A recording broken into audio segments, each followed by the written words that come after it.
Bwana Yesu asifiwe. Amina. Naomba wasitoke kwanza na watoto tukae pamoja. Bwana Yesu asifiwe sana. Tunamshukuru Mungu tumeweza kuingia mwaka mwingine tena 2026. Kwa wale ambao hamkuweko siku ya ibada ya mwaka mpya, tuliendelea kumshukuru Mungu na sasa tunamshukuru tena. Bwana Yesu asifiwe sana. Kipekee nipende kuwashukuru sana washirika wa kanisa letu. Tumesimama vizuri katika huduma zetu. Washukuru viongozi wa sifa. Tumesimamia vizuri sifa mwaka huu. Lakini wanakwaya pia, mashemasi, wazee wa kanisa na wengine wote, kila mmoja alisimama katika nafasi yake. Bwana Yesu asifiwe sana. Hatuna kitu kingine hapa duniani zaidi ya kufanya malengo ya Mungu aliyetuleta duniani. Kwa sababu tuko hapa kwa sababu ya Mungu. Hakuna mtu aliyekuja duniani kwa mapenzi yake mwenyewe. Hakuna mtu aliandika barua akamuomba Mungu azaliwe mwanadamu. Lakini Mungu mwenyewe alipenda kuandaa wanadamu ili walitukuze jina lake na kumuinua yeye. Kwa hiyo Mungu akubariki kila mmoja kwa nafasi yako uliyofanya. Bwana Yesu asifiwe sana. Na nataka kuomba kwa ajili ya watu wachache sana hapa, lakini si kwamba wao wamefanya makubwa sana, lakini wamefanya kitu fulani, na tunapomwomba Mungu kwa ajili yao, na mimi naomba uungane nami waombee watu hawa waendelee kutenda kazi hii. Lakini pia kila mmoja wetu umefanya kwa nafasi yake, na Mungu akikupa neema zaidi mwaka huu, fanya zaidi kwa ajili ya Bwana. Bwana Yesu asifiwe sana. Nimwombe Shemasi Debora na Shemasi Upendo Mayala waje hapa tuweze kuongea.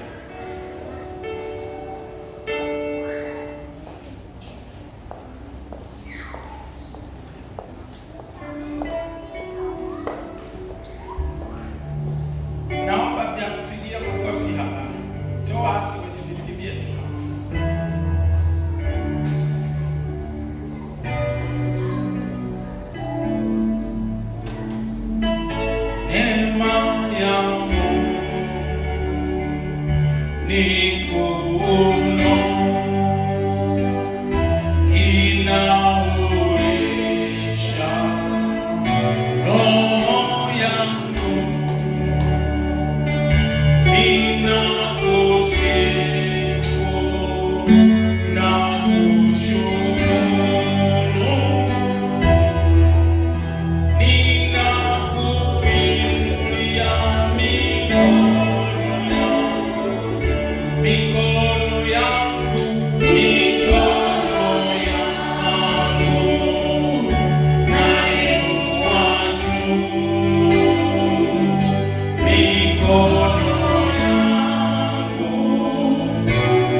Bwana Yesu asifiwe sana. Amen. Tutamwombea Shemasi Debora na Upendo. Ni Mungu aliwabariki hivyo tangu mwaka umeanza. Katika wale wanaofanya kazi za ofisi, hakuna siku, hakuna mwezi wameacha kutoa zaka yao. Kwa hiyo tumuombe Mungu. Zaka yao imetusapoti kwa mambo mengi. Kwa hiyo mtu waombee Mungu. Shetani kama simba, Biblia inasema ngurumaye, utafuta kumrudisha nyuma mtu. Lakini kwa namna hii Mungu atasimama nao. Bwana Yesu asifiwe sana. Amen. Baba mtakatifu, ninaliinua jina lako Mungu mwenye hawa ni watoto wako Mungu. Hii ni neema tu. Neno lako linasema neema hii uliwapa kanisa la Makedonia, na kanisa la Makedonia lilikuwa ni kanisa dogo kuliko kanisa la Yerusalemu, lakini uliwabariki wa Makedonia wakaweza kutoa na zaidi ya uwezo wao kwa sababu ya neema yako hiyo, Mungu wa mbinguni. Waangalie watoto wako wamepiga magoti mbele zako, si kwa sababu wanazo fedha nyingi, si kwa sababu mishahara yao ni mikubwa, si kwa sababu wametoshelezwa mahitaji yao, lakini waliona ya kwamba wewe Bwana unastahili kupewa zaka katika maisha yao.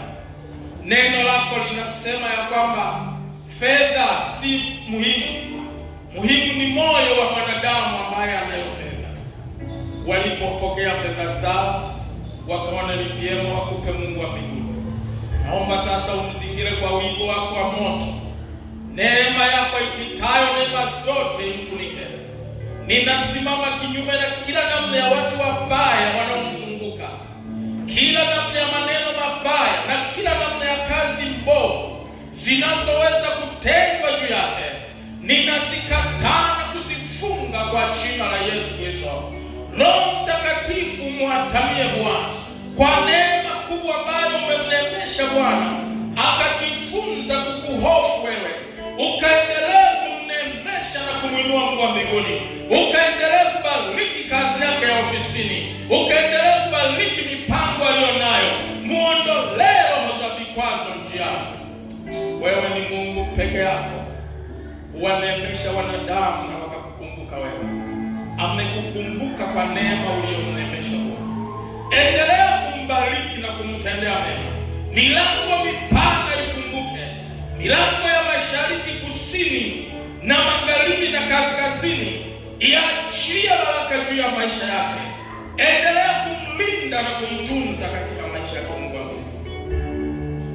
Baba, katika jina la Yesu Kristo, linda ofisini mwake, Mungu wa mbinguni, kila namna ya roho zizuiazo na kila namna ya roho za vikwazo, kila namna ya roho ya mashambulizi ya adui zinazoweza kusimama ili kumshambulia na kuangusha mfumo wake wa uchumi, ninazikataa kwa jina la Yesu Kristo. Roho Mtakatifu mfunike, mpe neema yako na upendo wako na nguvu yako, Mungu isimame naye kila hatua. Mungu akuone wewe, kila hatua Mungu akuone wewe. Jina lako likasimame, Mungu mwenye nguvu ukatende, Mungu wa ishara na maajabu ukatende miujiza mikubwa maishani mwake. Linde kazini mwake, Mungu wa uzima, kila atakayenyosha mkono juu yake kinyume naye, tunaikata mikono yake, tunaikataa na kuifunga kwa jina la Yesu. Roho Mtakatifu mfunike, umpe neema na uwezo.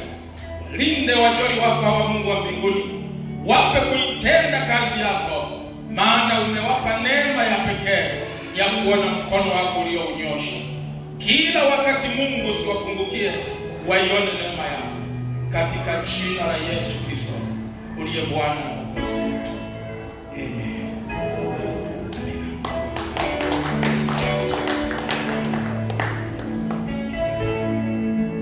Tumshangilie Mungu kwa ajili yake. Bwana Yesu asifiwe. Naomba viwekeni tu hapa, msibirudishe. Viwekeni. Bwana Yesu asifiwe sana. Haleluya. Kila makanisa yana utaratibu wao. Wengine wao wanatoa appreciation letter kwamba tumekubali huduma yenu.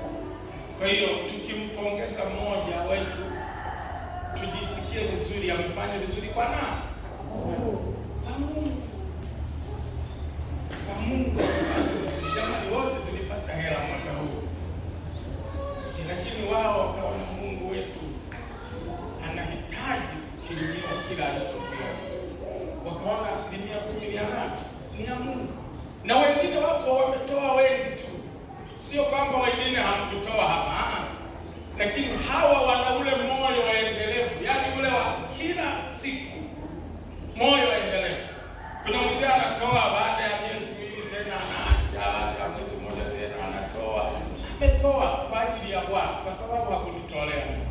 Bwana Yesu asifiwe sana. Na kuna watu wengine wanafanya biashara zao, wao hawana au wana kazi za ofisini, lakini waliguswa kutoa sana kwenye biashara zao. Kwa hiyo nao ni waombee Agnes Msogea, Olita Kilema, Neema Magile na Agnes Matilia. Hawa nao katika biashara zao, unajua watu ambao ni wagumu kutoa zaka ni wafanya biashara. Maswali atakwambia bwana nitoe, lakini Mungu amekuwa akiwapa wanakumbuka, wanasema katika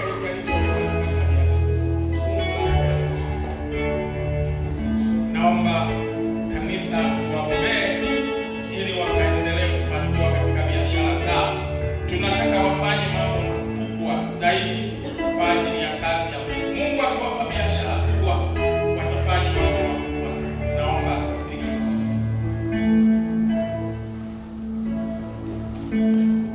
Baba, katika jina la Yesu Kristo, wewe ni Mungu mkuu, Bwana unayetenda miujiza mikubwa. Ishara zako na maajabu yako ni makubwa mno.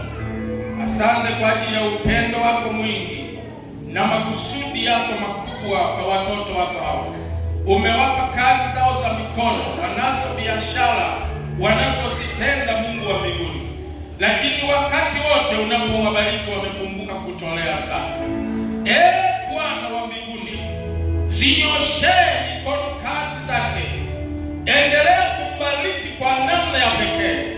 Ondoa kila namna ya misukosuko na roho ya kujuta, bali Mungu wa mbinguni umpangie roho ya neema na upendo. Mungu wa uzima, saidie mzee wa kanisa, muinue kwa baraka zote anazozitamani. Ibariki kazi ya mikono yake ambayo Mungu imemwezesha kukuinua wewe. Asante Mungu wa mbinguni hata kwa ajili ya Shemasi Agnesi ambaye Mungu umemuinua kwa namna yake ya biashara na amekumbuka kukuinua wewe. Ninaomba Mungu wa mbinguni uzibariki biashara zake, ziondolee changamoto zote, kila namna ya mikosi na balaa ambayo inaweza kusimama, ninaifunga na kuivunja kwa jina la Yesu. Mamlaka yako ya kimbingu ikatamie katika eneo lile, ikizingira na kufunika kila anayekula katika vyanzo vya biashara yake. Ninamfunga na kuzivunja kazi zake. Roho Mtakatifu achilia neema ya kibali katika biashara zake. Baba, katika jina la Yesu Kristo, achilia roho ya kibali katika biashara zake. Kila namna ya chochote anachokifanya na mikono yake inachogusa ikazae faida kwa jina la Yesu. Maroho yoyote ya majinamizi na nguvu zozote zenye kuzuia, ninazifunga kwa jina la Yesu. Ninatembea kinyume na kila namna ya roho zote. Baba, umuinue ukimtendea mema maishani mwake kwa jina la Yesu Kristo. Baba, katika jina la Yesu Kristo, gusa kazi za mikono yake. Mungu wa mbinguni, endelea kuachilia baraka, na juu ya baraka kila anachokitenda Mungu wa mbinguni kikazae faida. Ninasimama kinyume na kila namna ya nguvu ya utesi na roho zote zinazoweza kusimama ili kuvuruga kazi yake ya biashara. Ninazifunga na kuzivunja. Muinue yeye na familia yake, watendee mema siku zote za maisha yao. Asante Mungu wa mbinguni kwa sababu utawainua hawa, biashara zao zitakuwa kubwa, zitazaa faida katika jina la Yesu Kristo. Amen. Tumshangilie Mungu kwa ajili yake. Amen. Tutamaliza. Niombe niwaombee tena watu hawa. Baba Elia na pia Ale ni mtoaji mzuri wa sadaka ya shukrani. Kila msafiri anatoa sadaka yake ya shukrani. Kwa hiyo Mungu akaendelea kupanda moyo huu. Lakini pia nitamwombea Benedict Mwanga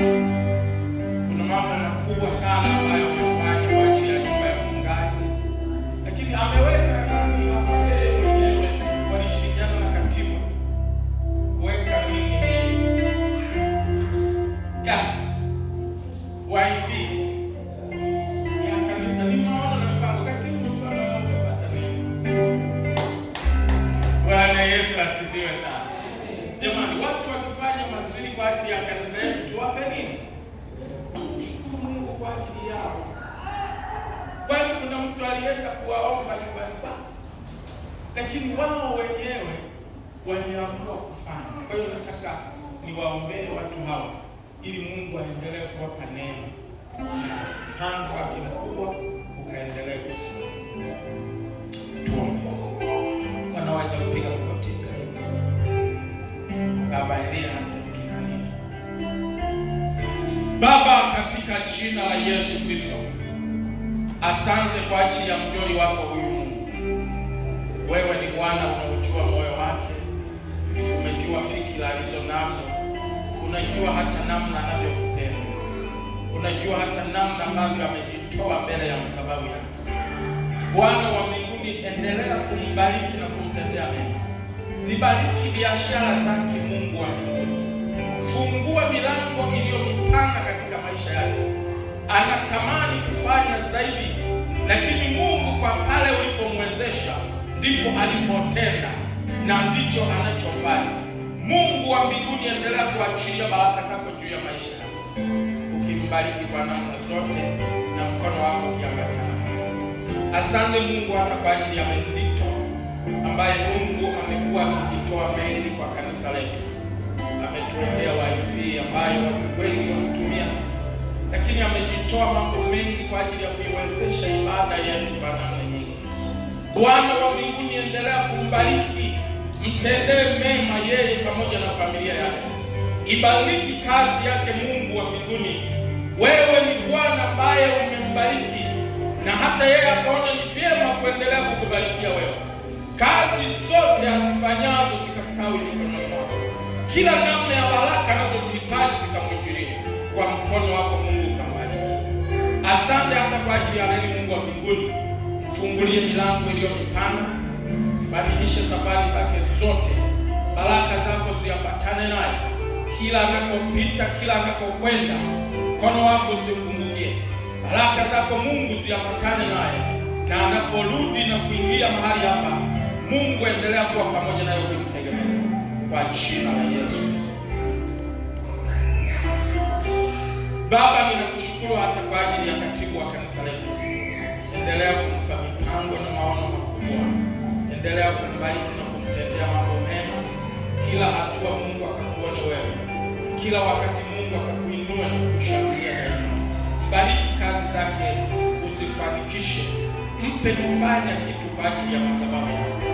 Wewe ni Bwana ambaye hakika umempa neema hii, katika jina la Yesu Kristo uliye Bwana na Mwokozi wa maisha yetu. Amen.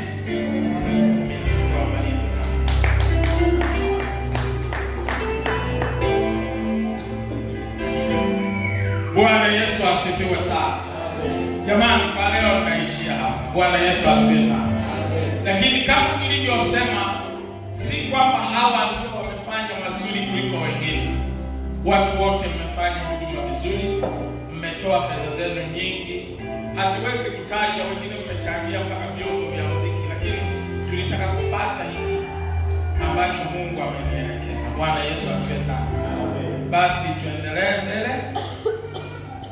Naomba tusome tena ile Marko.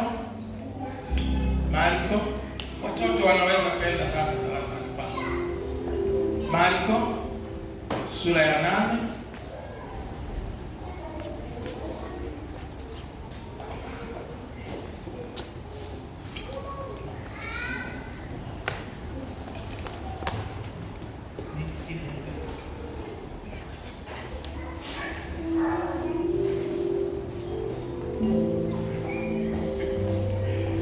Bwana Yesu asifiwe. Haleluya. Mimi nafikiri kumiliki Kiswahili ni vizuri zaidi. Kwa hiyo mzee wa kanisa, mudi ya ibada leo ingeharibika kabisa. Simu yangu imeenda wapi? Lakini ukiwa na Kiswahili hamna noma, kanima kingine. Haleluya. Hebu tusomee Marko 8 mstari wa 34.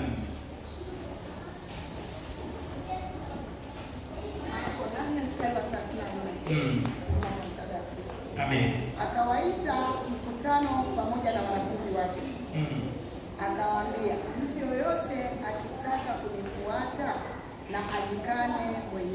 ndio ajitwike na msalaba wake anifuate. Amen. Bwana Yesu asifiwe sana. Amen. Wakati wa Yesu Kristo watu wengi walimfuata Yesu. Tena Biblia inasema maelfu na maelfu walimfuata Yesu. Ukisoma Injili ya Marko, wengine mpaka wakawa wanakanyagana.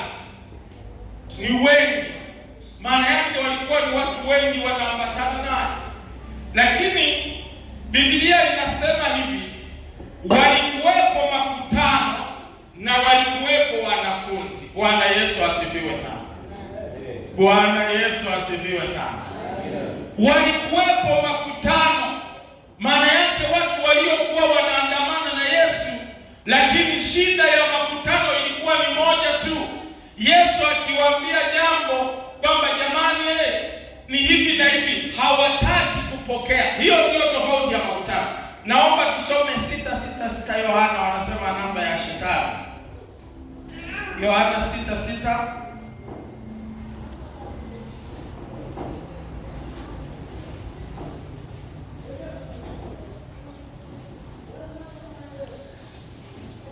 Yohana 6 mstari wa 66.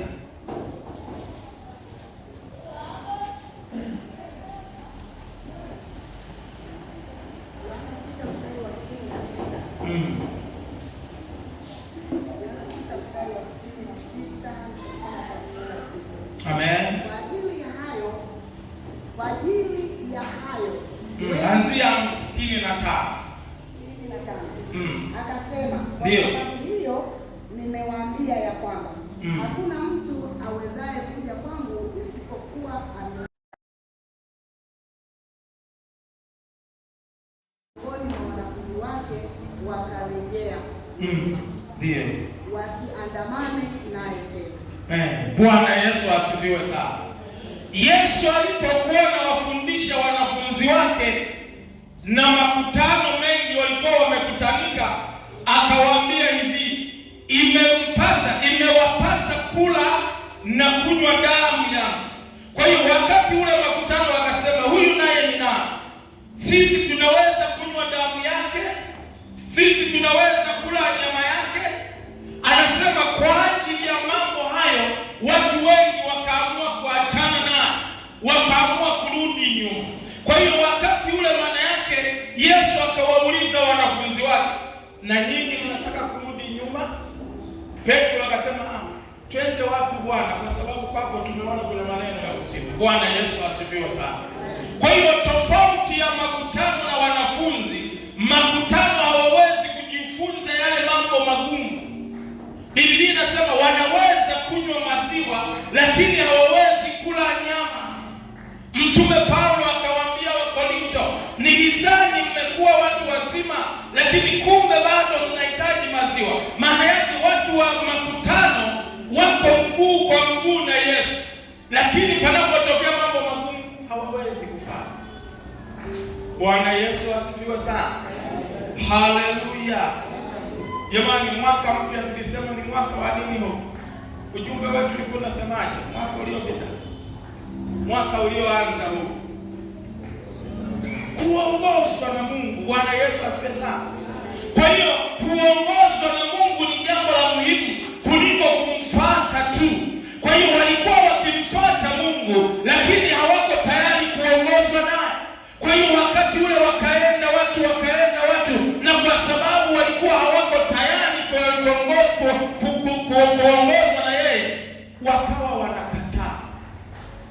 Kwa hiyo mtu ambaye Yesu anasema anaweza kufanikiwa ni yule anayekubali kubeba msalaba wake mwenyewe, akaamua kufuatana naye. Bwana Yesu asifiwe sana. Siku ile tuliombea vitendea kazi. Bwana Yesu asifiwe sana. Usiniache kukifuatilia. Musa alipokuwa kwa Farao, Musa hakuwa na kitu chochote mkononi.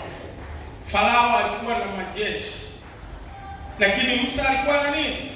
Na fimbo tu.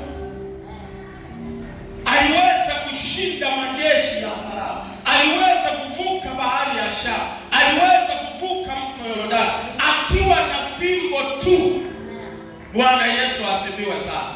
Kwa sababu hiyo, maana yake ni nini? Watu sio muhimu sana, wala kitu chochote, fedha sio muhimu, lakini Mungu ni muhimu zaidi. Bwana Yesu asifiwe sana. Mungu akisema tuwe matajiri, tunakuwa matajiri. Lakini shida yetu ni nini? Tunaangalia zaidi kwamba ni nini tulicho nacho. Farao anaangalia majeshi yake, akiangalia yako vizuri, ana magari ya chuma, akiangalia mambo yote yako sawa sawa. Na hata Waisraeli walipoanza kuondoka, akajitia moyo, akasema hawatafika popote, nitawafuata. Akaanza kuwafuata kwa sababu anayo majeshi, anayo nini? Magari ya chuma. Lakini Musa anafungwa tu. Watu wakamwambia, wewe Musa, umetuangamiza watu, umetutoa katika nchi nzuri, tulikuwa tunakula vitunguu saumu na manini na matikiti na vitu vingine, lakini sasa tunatuongoza, tunaona tunaenda kufa baharini, huku kuna majeshi ya Farao yanakuja. Musa akaanza kumuomba Mungu. Mungu akamwambia, wewe Musa, usinililie, waambie Waisraeli waendelee wapi? Haleluya! Uwe na roho ya kuendelea mbele, acha roho ya kuwa unakatisha. Ukiona jambo fulani linakufaa kwa Mungu, endelea nalo mbele, usiliache. Kwa hiyo wakati ule Mungu akamwambia usinililie, waambie waendelee mbele. Lakini anaweza kumwambia Mungu, bwana, na wewe kama msemo wa vijana unataka kuzingua. Kuna mbele iko wapi? Huku kuna bahari. Bwana Yesu asifiwe sana. Amina. Mbele kuna bahari, nyuma kuna majeshi, na sasa mbele hivi. Na tena huwa tunasoma, tunaona kama aliponyosha fimbo ile, mahali kagawanyika. Biblia inasema usiku kucha maji yamejikusanya taratibu, yanajikusanya. Maana yake wamesimama tu hivi na majeshi wanaona yanakuja. Lakini maajabu ya Mungu, usiku mzima wale wanajeshi wana magari ya chuma, kwa nini hawawapati, hawawafikii hapa? Biblia inasema Mungu aliweka uzito. Bwana Yesu asifiwe sana. Haleluya. Bwana aliweka uzito kwa magari ya Farao, yakawa yanajaribu kutembea na kutembea, wakati ule hayawezi kuwapata. Waisraeli wamesimama usiku kucha, baadaye ndio njia ikafunguka baharini, wakaanza kupita. Majeshi ya Farao nayo yakaenda yakateketea baharini. Bwana Yesu asifiwe. Unayo fimbo hiyo tuliyoiombea Jumapili, itumie. Mungu ataenda kutenda mambo makubwa sana. Usiangalie una fedha kiasi gani benki au mikononi, au una mshahara kiasi gani. Muhimu ni Mungu anayeweza kuongeza hata mshahara wako, anayeweza kukupa fedha. Ukipata upendeleo kwa Mungu, unafanya mambo makubwa. Musa hajawahi kuona muujiza akipita katikati ya bahari, lakini kwa sababu alimsikiliza Mungu, akaambatana na maagizo ya Mungu, akaweza kuvuka. Bwana Yesu asifiwe sana. Mwaka huu ambatana na maagizo ya Mungu. Nataka nikwambie, mwaka huu ukiambatana na maagizo ya Bwana, utaona njia zinafunguka, utaona mipango yako inakwenda sawa sawa. Usiwe kama makutano wasiokubali kusikiliza na kutii kile Mungu anasema. Wakorintho wa kwanza na wa pili. Wakorintho wa pili, wa kwanza 8:2. Wakorintho wa kwanza 8:2. Tutasoma kwa mstari. Amen. Mtu akidhani ya kuwa anajua neno, ndio hajui neno lolote. Ndio kama impasavyo kujua. Ndio. Nitarudia. Mtu akidhani ya kuwa anajua neno, ndio hajui neno lolote bado. Amen. Bwana Yesu asifiwe sana. Biblia inasema kama mtu akajizania anafahamu kitu, bado hajui kitu chochote, anahitaji kufundishwa na Bwana. Bwana Yesu asifiwe sana. Mwandishi wa Zaburi akasema, ile sura ya 73 Zaburi 73 mstari wa 22,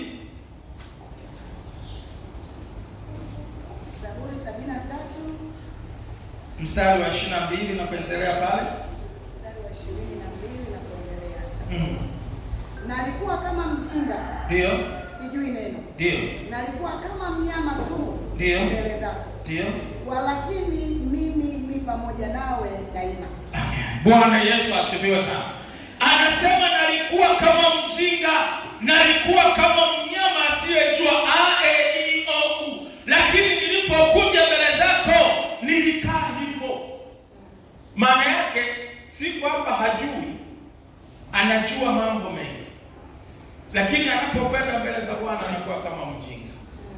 Anasema Bwana nifundishe njia yoyote. Amina.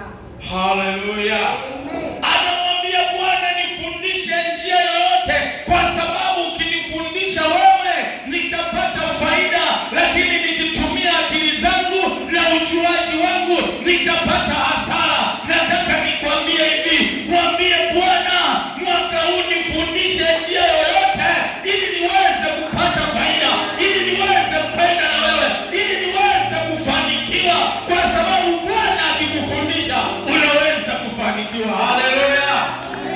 Musa akafundishwa akaambiwa utapita bahari. Amina.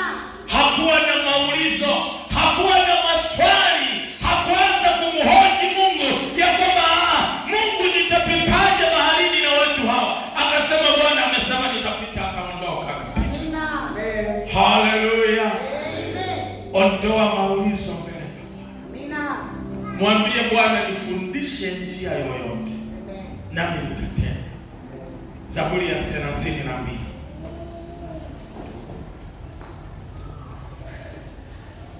Zaburi 32 nane.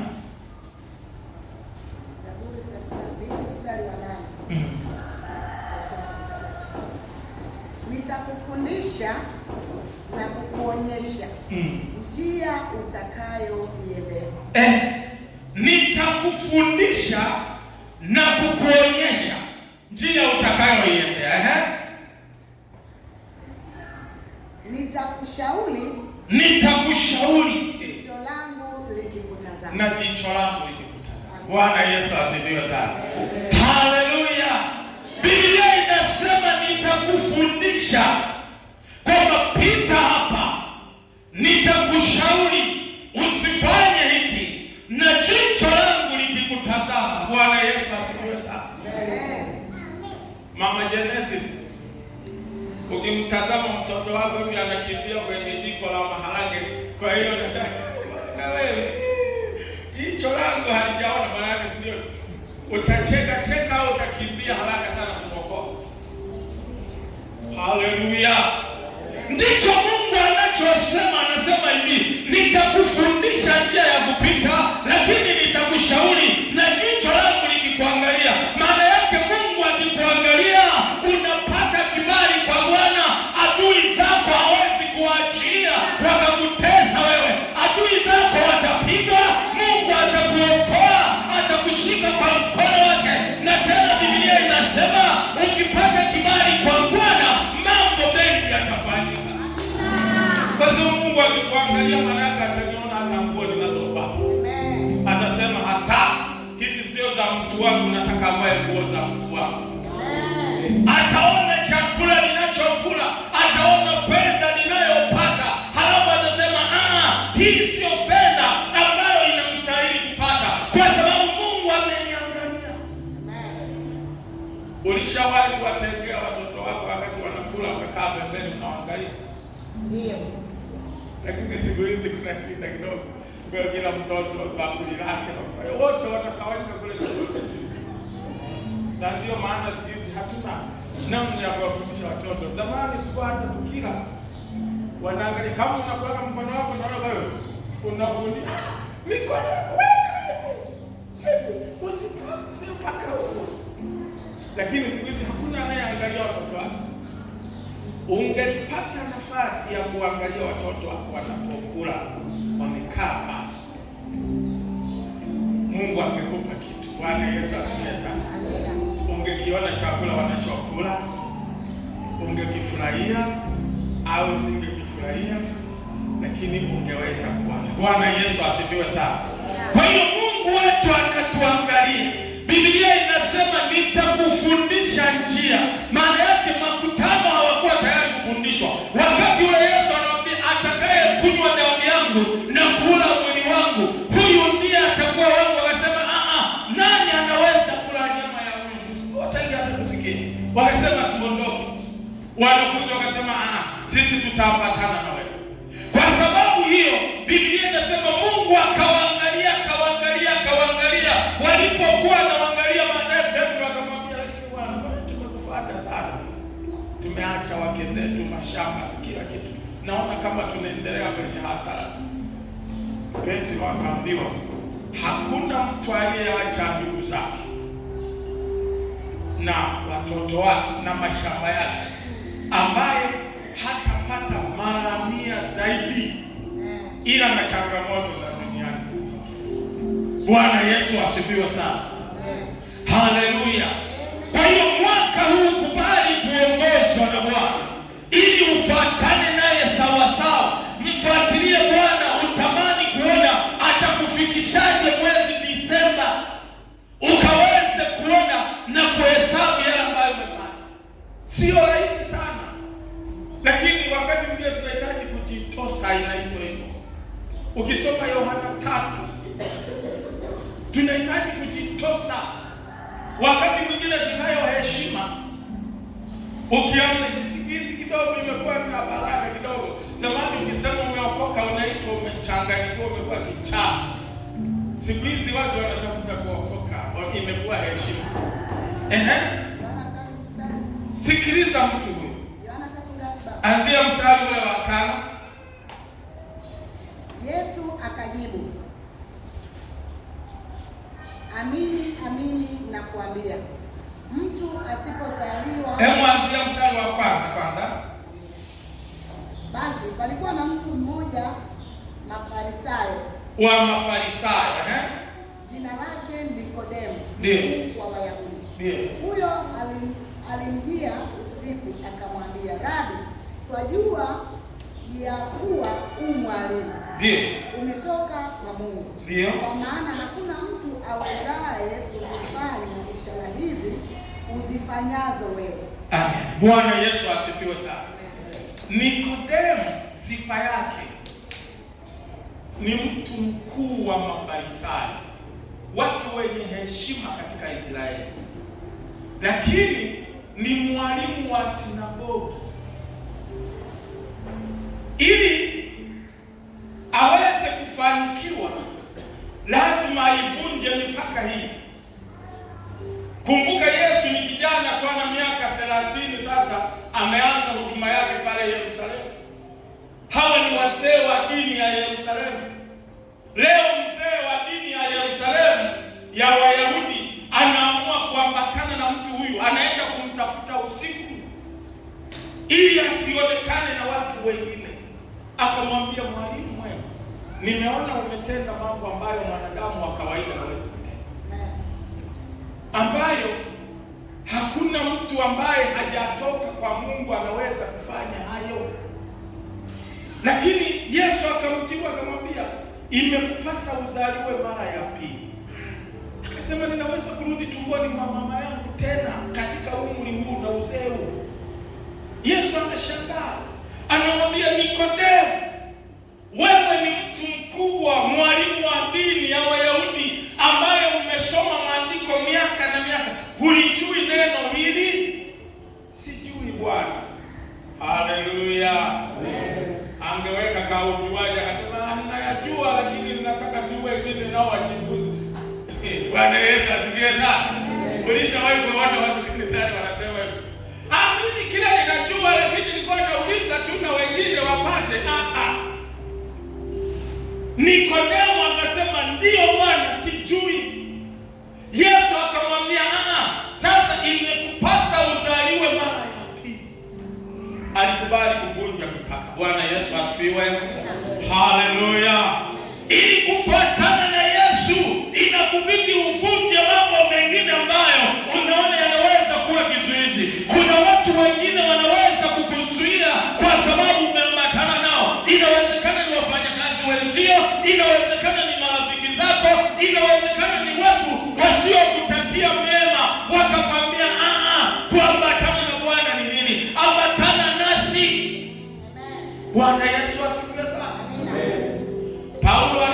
anaihubiri Injili, alipofika akakutana na mchawi mmoja anaitwa Ba Yesu. Halafu na alikuwa na mtu mmoja anaitwa Liwali Segio akataka kumwamini Yesu. Akasema nataka nimwamini Yesu. Yule mchawi akamwambia, wewe, mimi ndiye nimekufikisha hapa kwa ajili ya dawa zangu, umepanda cheo, umekuwa liwali. Huyu naye ni nani unayemsikiliza huyu? Huyu ni hamna kitu.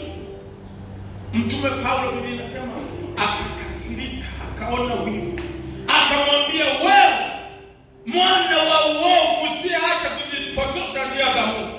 Akamwambia, tangu sasa hivi utakuwa kipofu na utatafuta mtu wa kukusaidia. Kiza kikamwangukia, akaanza kuomba msaada, nisaidie. Bwana Yesu asifiwe sana. Haleluya. Nataka nikwambie hivi, wanaokuzuia kuendelea mbele katika imani, safari hii tutawapiga upofu ili uweze kumwamini Bwana. Simama na Bwana sawasawa. Kuna mambo mazuri Bwana anataka kukufanyia, kuna mambo mazuri Bwana anataka kukutendea, lakini kuna vizuizi ambavyo viko mbele yako, ni lazima uvivunje ufikie malengo ulio nayo. Haleluya. Mtu mwingine mmoja anaitwa Yairo, sura ya 8 Luka sura ya 8 mstari wa 40.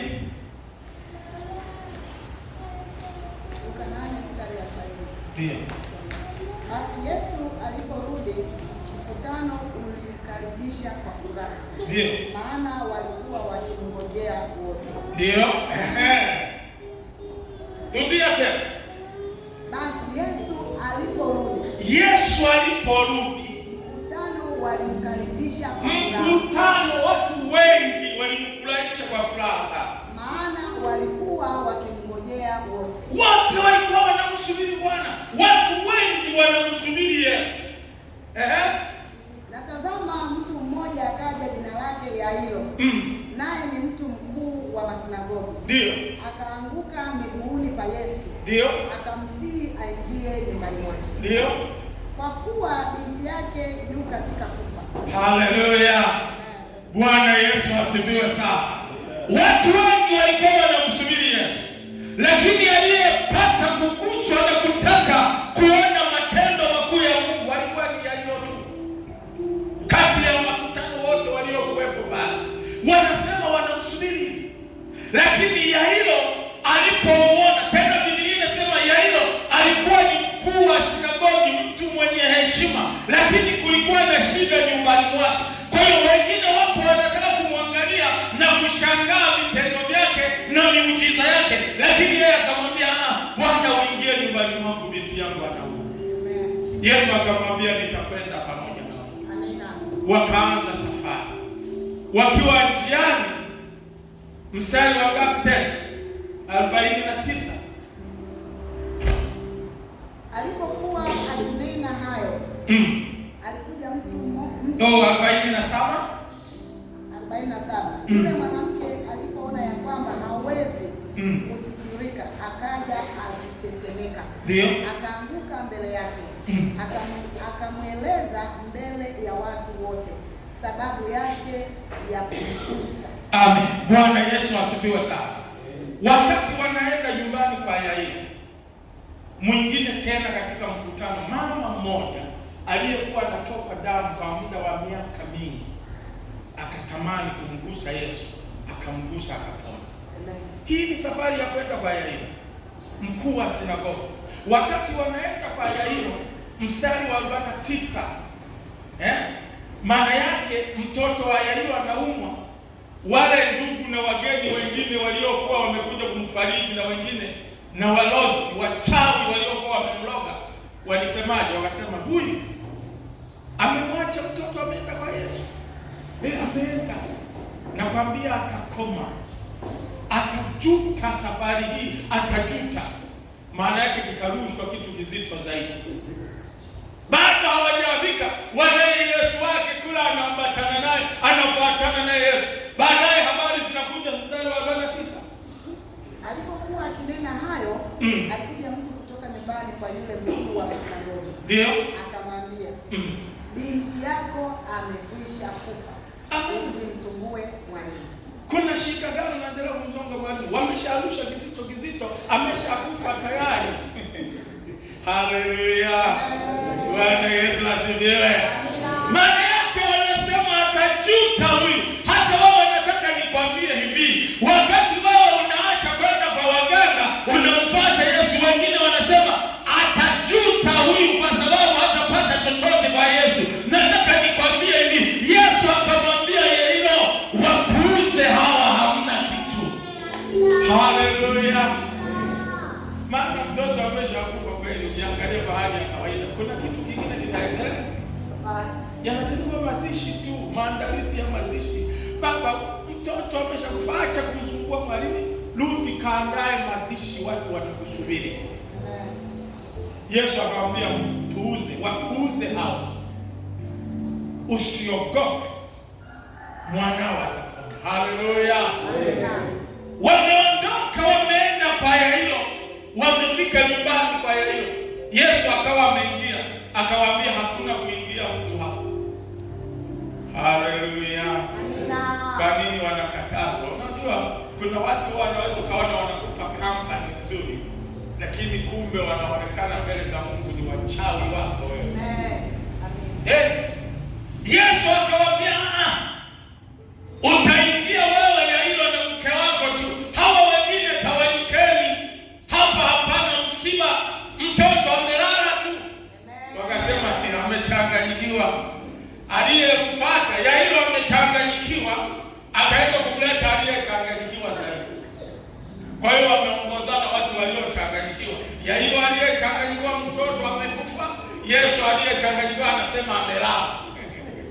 Haleluya. Ndugu zangu, Yesu ni nguvu. Hatujamwamini Yesu. Yesu ni nguvu. Ameingia ndani, amekuta mtoto amekufa. Baadaye amemshika, amemwinua, akamwambia kijana, inuka. Mtoto alipoinuka, Biblia inasema akamwambia mpeni chakula. Akaanza kula chakula. Halafu Yesu akasema usiwaambie neno lolote. Wako kule nje wanasubiri kwamba kimebuma humo, kimenuka, mtoto anatwanga msosi. Haleluya. Yesu ni Mungu kubwa. Wakati wanasubiri waletewa habari ya msiba, mtoto anakula chakula. Nataka nikwambie hivi, wakati wanasubiri ufilisike, wataona unafungua duka lingine, wataona unaanzisha biashara nyingine, wanasubiri ufukuzwe kazi, wataona unapanda cheo, unaongeza mshahara, kwa sababu Yesu ni Mungu. Yesu ni zaidi ya wanadamu. Amina. Haleluya. Ambatana na Bwana kwa unyofu wa moyo. Amina. Huyu Bwana tunayenena habari zake sio maigizo. Ni Mungu wa kweli anayeweza kutenda. Amina. Alipofika Naini, akamkuta mama mmoja wa Naini analia. Na watu wameshaandaa chakula, msiba unaendelea. Mchele unapembuliwa, nyama zinakatwakatwa, watu wakirudi makaburini wale chakula. Yesu alipokutana nao, akamwona yule mama analia, Biblia inasema akamhurumia. Akasema hapa hakuna msiba tena. Akasogea, akafanya nini? Akaligusa jeneza. Alipoligusa jeneza, akamwambia kijana, inuka. Yule kijana akasimama, akampa mama yake. Habari zikawafikia nyumbani. Jamani, yule maiti yuko njiani anarudi. Hakuna msiba tena hapa. Yesu amekwisha kumaliza ubwabwa mnaochagua. Hii ni sherehe tena, hapana msiba hapa. Mtoto wa mjane yu hai anarudi. Nataka nikwambie, wanapotangaza misiba, sisi tunasema hapana msiba tena, kwa sababu Yesu ameshamaliza kazi yake. Mungu wa mbinguni, misiba yako yote mwaka huu ikageuzwe sherehe. Mungu anaenda kukutendea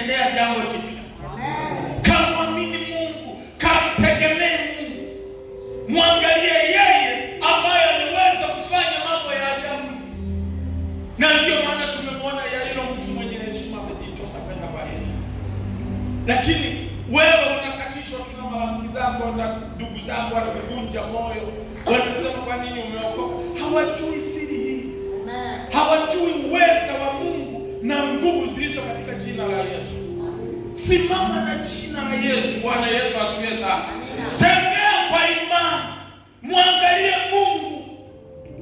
Tuliona juzi kwamba nani Sara tumbo lake halina uwezo wa kuzaa, hakuna, ni tasa, na jamii yote inajua hivyo, na watu wote wanajua, na hata Mungu alijua hivyo, maana alipomfanya kama wewe mwakani majira kama haya utapata mwana.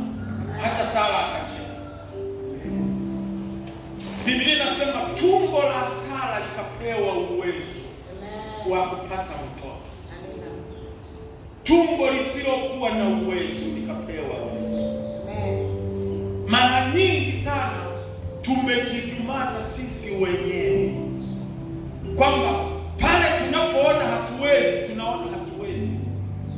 Kama Mungu aliweza kulipa tumbo la Sara uwezo wa kuzaa mtoto, je, Mungu anashindwa kukupa wewe uwezo wa kupata biashara hata katika faida yako au katika ofisi yako ya kuweza kufanya kitu ukapata faida? Hofu ni yako na mashaka ni yako mwenyewe. Oh, mimi sina mtaji. Mimi kazi yangu yenyewe ndogo. Hiyo ndogo Bwana ameweza akafanya maajabu makubwa. Bwana Yesu asifiwe sana. Ndogo pamoja na Bwana Mungu atatenda maajabu. Lakini kubwa bila Bwana ile ni hakuna kitu. Farao ana majeshi, ana magari ya vyuma, lakini hana Bwana, akawa sifuri tu. Musa ana fimbo tu. Hii ni fimbo ya Bwana. Lakini mimi sina jeshi, lakini mimi sina nini? Sina mtumbwi, sina meli ya kuwavusha watu hao. Mungu akamwambia, hiyo fimbo ndiyo ambayo itayagawa hayo. Alipoinua fimbo, maji yakagawanyika, Waisraeli wakapita. Farao naye akajifananisha, akajiingiza kwenye makuta ya watu wa Mungu, akaangamia. Bwana Yesu asifiwe sana. Mwaka huu mwambie Bwana, nifundishe njia yoyote. Usienende sawasawa na makutano. Makutano ni watu wasiokubali kile Mungu anafundisha. Mungu alipokuwa akiwafundisha, wao wanapinga. Lakini wanafunzi wa Yesu walikubali, wanapokea kila kitu. Maana yake wao ni watu wanaokwenda kama hawajui haya hiyo, kama mnyama ambao kama Mungu mwenyewe aseme kitu wafanye. Wakiambiwa moja kujumlisha moja ni mbili, hakuna maswali tena. Lakini makutano moja kujumlisha moja, kwa nini ni mbili? Mbona hii ni moja tu, na ni moja tu? Moja mara mbili, moja mara moja, moja mara moja ni moja. Kwa nini moja kujumlisha moja ni mbili? Wanaanza kuhojiana hiyo. Watu ni makutano. Lakini wanafunzi, moja mara moja ni moja. Moja jumlisha moja ni mbili. Basi hakuna maswali kwamba kwa nini hii imekuwa mbili, hapa imekuwa moja. Halafu wakafanya na Mungu akabariki. Bwana Yesu asifiwe sana. Mungu akakuinulie mkono wake usione baraka zake. Na ungasimama pale ulipo.